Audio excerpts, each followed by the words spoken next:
मित्रांनो नमस्कार. नवीन घडामोडी या आपल्या मराठी यूट्यूब चॅनेलवरती पुन्हा एकदा तुम्हा सर्वांची एका अतिशय महत्त्वाच्या अपडेटसह स्वागत आहे.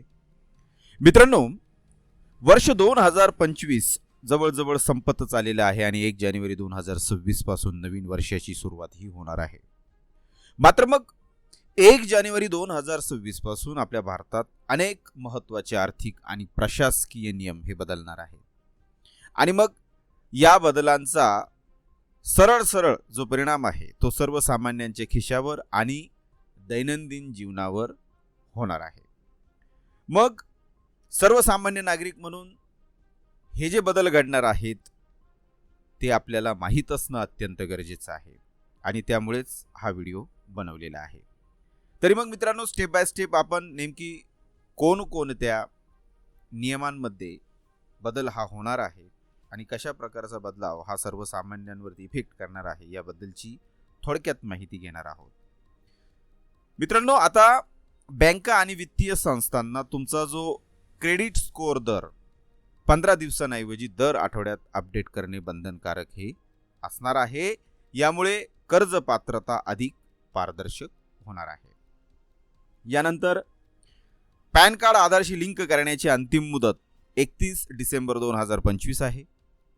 1 जानेवारी 2026 पासून लिंक न केलेले पॅन कार्ड निष्क्रिय होईल, ज्यामुळे बँक व्यवहार आणि आयकर परतावा मिळवताना अडचणी येऊ शकतील. यानंतर केंद्र सरकारी कर्मचाऱ्यांसाठी 1 जानेवारी 2026 पासून 8वा वेतन आयोग लागू होण्याची दाट शक्यता आहे. यामुळे पगार आणि पेन्शनमध्ये 20 ते 35% वाढ अपेक्षित आहे.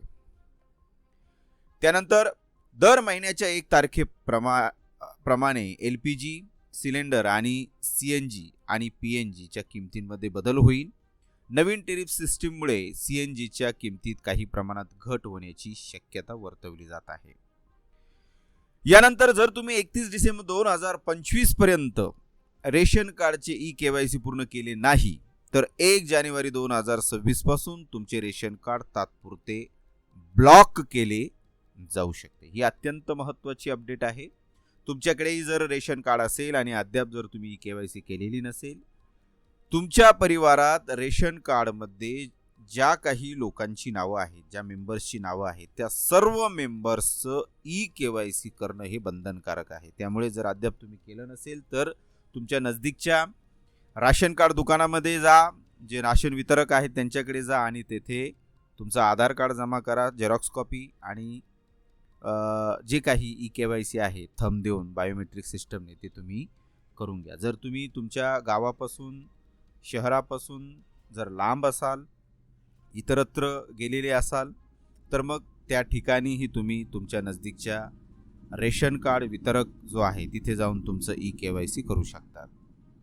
यानंतर 16 वर्षांखालील मुलांसाठी सोशल मीडिया वापरताना वयोमर्यादा तपासणी आणि पॅरेंटल कंट्रोल म्हणजे पालकांचे नियंत्रण सारखे कडक नियम लागू करण्याचा सरकार विचार करत आहे.